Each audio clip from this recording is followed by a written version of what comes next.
Hai Elektrizen, untuk menciptakan rasa aman dan nyaman dalam pendistribusian energi listrik, PLN melakukan beberapa kegiatan pemeliharaan dan pemeriksaan secara rutin. Salah satunya adalah P2TL. Apa itu P2TL? P2TL atau penertiban pemakaian tenaga listrik merupakan kegiatan pemeriksaan instalasi listrik yang dilakukan oleh petugas PLN. Pemeriksaan dilakukan mulai dari jaringan tenaga listrik atau JTL, sambungan tenaga listrik atau STL, alat pembatas dan pengukur atau APP, hingga instalasi pemakai tenaga listrik.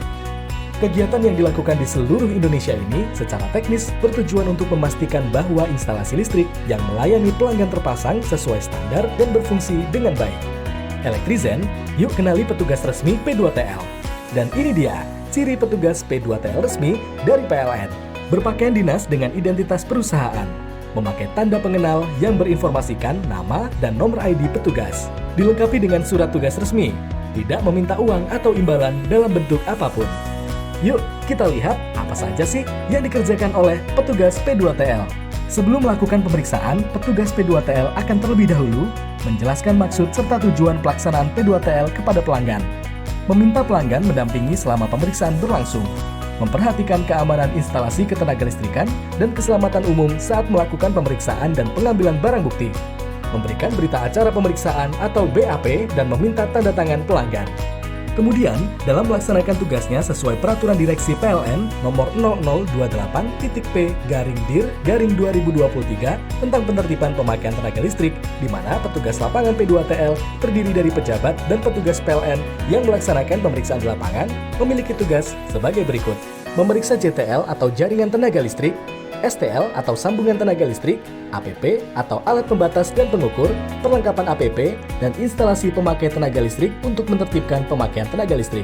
Melakukan pemeriksaan atas pemakaian tenaga listrik, mencatat kejadian yang ditemukan selama P2TL berdasarkan jenisnya, menandatangani berita acara hasil pemeriksaan P2TL, berita acara lainnya, dan menyusun laporan pelaksanaan P2TL. Menyerahkan dokumen dan barang bukti hasil pemeriksaan P2TL kepada petugas administrasi P2TL dengan pembuatan berita acara serah terima.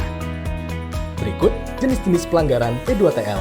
Pelanggaran golongan 1 atau P1, mengganti miniatur circuit breaker atau MCB tidak sesuai dengan daya kontrak dengan PLN. Membuat MCB tak berfungsi sebagaimana mestinya. Jumper kawat MCB.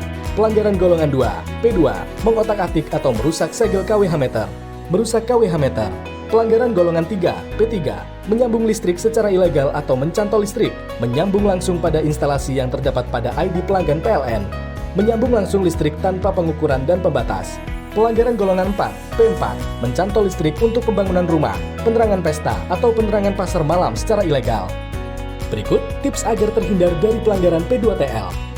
Gunakan MCB atau pembatas sesuai daya kontrak dengan PLN. Jangan mengotak-atik KWH meter dan pastikan KWH meter masih tersegel dengan baik. Jangan menggunakan pemakaian listrik tidak sah atau ilegal. Jika membeli rumah bekas, pastikan segel pada KWH meter lengkap dan aman dari tunggakan listrik atau biaya-biaya lainnya. Apabila terdapat keluhan, gangguan, atau memerlukan layanan PLN, hindari berhubungan dengan oknum atau petugas tidak resmi. Pastikan seluruh kebutuhan kelistrikan dilaporkan melalui aplikasi PLN Mobile atau kontak center PLN 123. Dengan adanya kegiatan rutin secara berkala yang merupakan bentuk peningkatan pelayanan diharapkan dapat menghindarkan masyarakat dari bahaya kelistrikan serta menghindarkan dari kebocoran nilai susut energi listrik akibat kegiatan ilegal yang dapat merugikan.